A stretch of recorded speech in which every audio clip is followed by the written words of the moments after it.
السلام علیکم ورحمۃ اللہ وبرکاتہ۔ بسم اللہ والصلاۃ والسلام علی رسول اللہ، اما بعد۔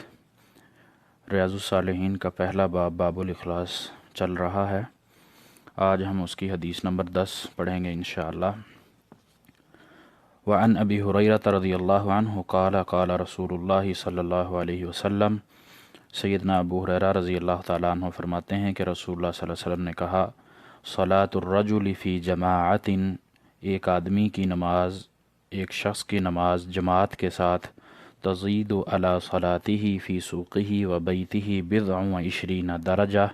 اس کا ثواب اجر بڑھا دیتی ہے بازار میں یا گھر میں اکیلے نماز پڑھنے سے بضع و عشرین درجہ، 20 سے زیادہ کچھ درجے۔ عربی میں بضعًا 1 سے لے کر 9 تک کے درمیان کے ہندسے کو بولتے ہیں، مثلاً 21، 22، 23، 24، 25، ان میں جتنے بھی یہ ہندسے ہیں اس کو عربی میں بضعًا کہتے ہیں، جس طرح سورۃ روم میں بھی اس کا ذکر ہوا ہے بضع سنین کے نام سے، کہ چند سال، 1 سے 9 کے درمیان کچھ سال۔ بضع و عشرین درجہ، تو 20 کے بعد جو بضع بولا گیا ہے اس سے مراد 22، 23، 24، 25، 26 اس طرح کے مختلف دوسری دیگر احادیث سے بھی یہ ثابت ہوتا ہے کہ جماعت کے ساتھ نماز ادا کی گئی ہو اس میں 23، 25، 27 درجات زیادہ ثواب ہے۔ وَذَلِكَ أَنَّ أَحَدُهُمْ إِذَا تَوَضَّأَ فَأَحْسَنَ الْوُضُوءَ، اور یہ درجہ اس کو کیسے ملتا ہے کہ وہ اچھی طرح گھر سے وضو کر کے نماز پڑھنے کے لیے مسجد کی طرف آئے، ثم أَتَى الْمَسْجِدَ، پھر مسجد کی طرف آئے، لا يُرِيدُ إِلَّا الصَّلَاةَ، اور وہ نماز پڑھنے کے علاوہ اور کوئی چیز نہیں چاہتا، لا ينهزه إلا الصلاة، اس کو جو گھر سے یا اپنے کام سے نکالنے والی چیز ہے وہ صرف نماز ہے، اس کا مقصد، اس کی نیت صرف نماز ادا کرنا ہے۔ لم یخط خطوة الا رفع له بها درجة، اس کی ہر قدم کے بدلے ایک اس کا درجہ بلند کیا جاتا ہے۔ وحط عنه بها خطیئة حتى يدخل المسجد، اور اس سے ایک برائی، ایک گناہ کو ہٹایا جاتا ہے، اٹھایا جاتا ہے یہاں تک کہ وہ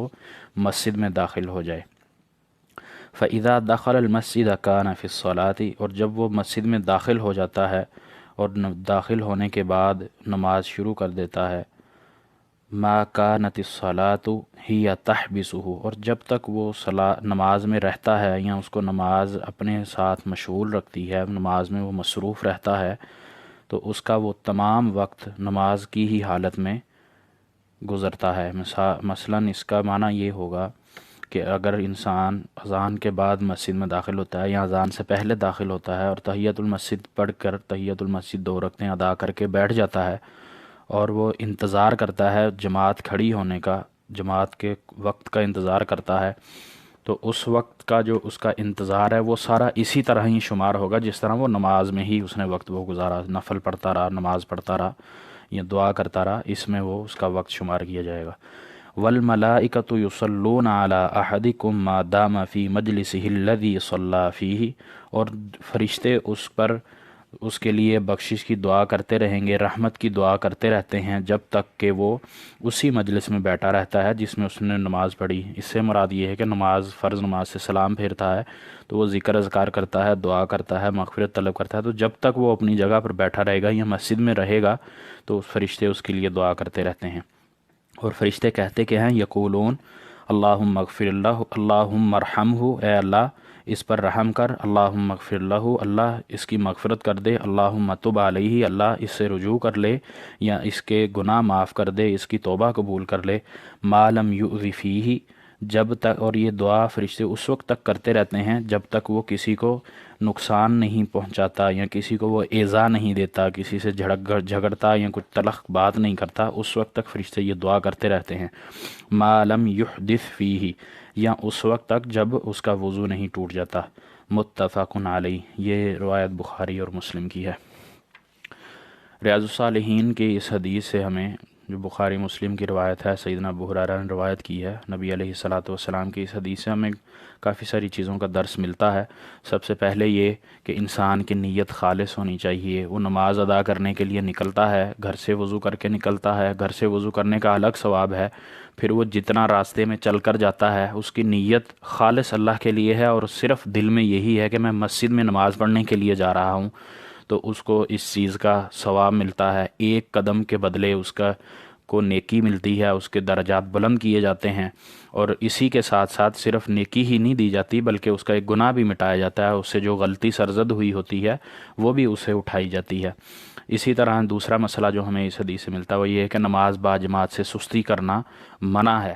نماز مرد حضرات کے لیے وہ تندرست ہے، ہوش میں ہے، اپنے آپ میں مکلف ہے، وہ تو اپنا کاروبار، دکان، بازار میں سے رہنا یا کسی بھی کام میں وہ مصروف ہے، اذان کا ٹائم ہو گیا یا اذان ہو گئی، سن لی یا نہیں سنی، صرف نماز با جماعت کا ٹائم ہو گیا تو وہ نماز با جماعت ادا کرے، اس میں سستی نہ کرے۔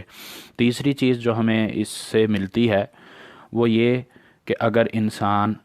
کسی شدید ضرورت کے تحت یا بیمار ہے یا اور کسی مسئلے میں ہے، اس کو نہیں پتہ چلا اذان کا، وہ نماز گھر میں بھی پڑھ سکتا ہے، بازار میں ادا کر سکتا ہے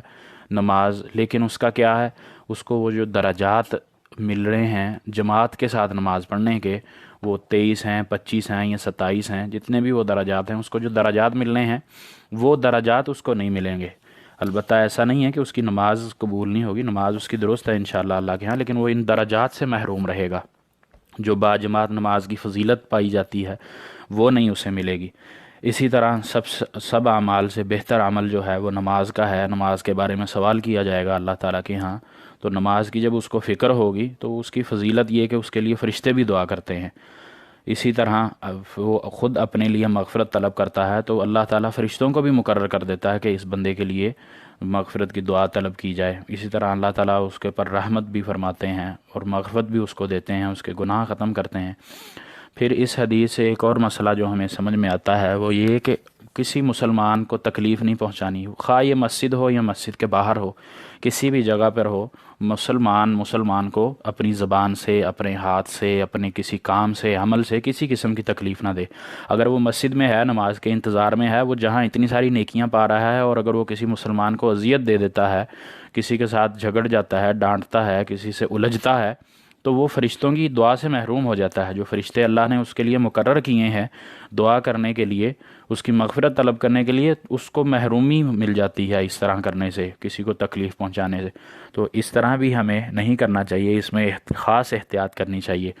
اسی طرح اس حدیث میں ایک اور چیز جو یہ ہے کہ گھر سے ہم نے اگر وضو کر کے ہم گئے، طہارت حاصل کر کے گئے، تو اس کا ایک الگ ثواب ہے اللہ تعالیٰ کے ہاں، اس کا تقرب ہے، اس کی نیکیاں الگ سے ہیں۔ تو اللہ تعالیٰ نے ہمارے لیے جو کافی ساری چیزیں انعامات رکھیں، ایک چھوٹے سے عمل، صرف نماز پڑھنے انسان نے جانا ہے، کوشش کر کے 5 وقت کا نمازی ہے، اگر وہ کوشش کر کے با جماعت نماز ادا کرتا ہے تو اس کے لیے اتنے سارے درجات ہو جاتے ہیں، اتنے ساری نیکیاں اس کو مل جاتی ہیں۔ پھر اس حدیث سے یہ ملتا ہے کہ اچھی طرح وضو جو کرتا ہے اس کو نیکیاں الگ سے ملتی ہیں، اور اس کے جو گناہ کیے ہوتے ہیں ایک نماز سے دوسری نماز کے درمیان انجانے میں، نظر کا گناہ ہو گیا، کوئی کانوں کا ہو گیا، کانوں سے کچھ سن لیا، نظر سے کچھ ایسا دیکھ لیا، نظر پڑ گئی کہیں، اس کے یہ گناہ اللہ تعالیٰ کی طرف سے وضو کی حالت میں اچھا وضو کرنے سے وہ دھل جاتے ہیں۔ یہ دوسری دیگر کئی احادیثوں سے یہ ثابت ہوتا ہے۔ اسی طرح درجات جو نماز کے ہیں وہ دیگر روایات سے ہمیں ملتے ہیں، اللہ نے جو با جماعت نماز کے درجات مقرر کیے ہیں۔ اللہ تعالیٰ سے دعا ہے کہ جو ہمیں یہ افضل عمل ہے نماز کا، جو اللہ تعالیٰ نے ہمارے لیے 5 وقت کی نماز ایک دن میں مقرر کی ہے، اللہ تعالیٰ ہمیں اس نماز کو با جماعت پابندی سے پڑھنے کی توفیق عطا فرمائے، اور جو سستی، کوتاہی، کاہلی ہے اسے دور کرے۔ اللہ تعالیٰ ہمیں سمجھنے اور عمل کرنے کی توفیق عطا فرمائے۔ وما توفیقی الا باللہ، علیہ توکلت و الیہ انیب۔